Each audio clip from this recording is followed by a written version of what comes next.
క్రియలో ఉత్తమ మధ్యమ అధమ ప్రాణాయామాల గురించి అడిగారు. యాక్చువల్గా ఉత్తమ ప్రాణాయామం అంటే 1 మినిట్ ఆల్మోస్ట్ 50 to 1 మినిట్ వరకు సెకండ్స్ వస్తే అది ఉత్తమ ప్రాణాయామం కింద కన్సిడర్ చేస్తాం. ప్రాణాయామంతో పాటు చక్రాస్ మీద కరెక్ట్గా వెళ్ళటం అనేది కూడా ముఖ్యం. తర్వాత మధ్యమ ప్రాణాయామం అంటే 15 సెకండ్స్ 18 సెకండ్స్ అలా వచ్చేది మధ్యమ ప్రాణాయామం ఉంటుంది. తర్వాత అధమ ప్రాణాయామ అంటే దీంట్లో టెక్నిక్ ఏదైతే పర్ఫెక్ట్గా లేదో అదే అధమ ప్రాణాయామ. ఎందుకంటే టెక్నిక్ అనేది పర్ఫెక్ట్గా లేనప్పుడు అసలు రిజల్ట్స్ రావు.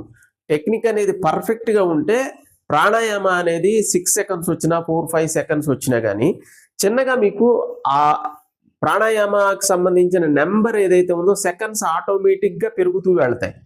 కాబట్టి దాంట్లో ఇబ్బంది ఏమీ ఉండదు. కాబట్టి ఈ ఉత్తమ ప్రాణాయామ, మధ్యమ ప్రాణాయామ, అధమ ప్రాణాయామాల్లో అధమ ప్రాణాయామ అంటే కేవలం ప్రాణాయామ టెక్నిక్ పర్ఫెక్ట్గా లేనిదే అధమ ప్రాణాయామ. ఈ 3 ప్రాణాయామాల్లో కూడా రిజల్ట్స్ అనేది ఖచ్చితంగా ఉంటుంది. ఇదేంటంటే టెక్నిక్ పర్ఫెక్ట్గా ఉంటే మిగిలిన 2 ప్రాణాయామాల్లో కూడా మనకి రిజల్ట్ అనేది పర్ఫెక్ట్గా ఉంటుంది.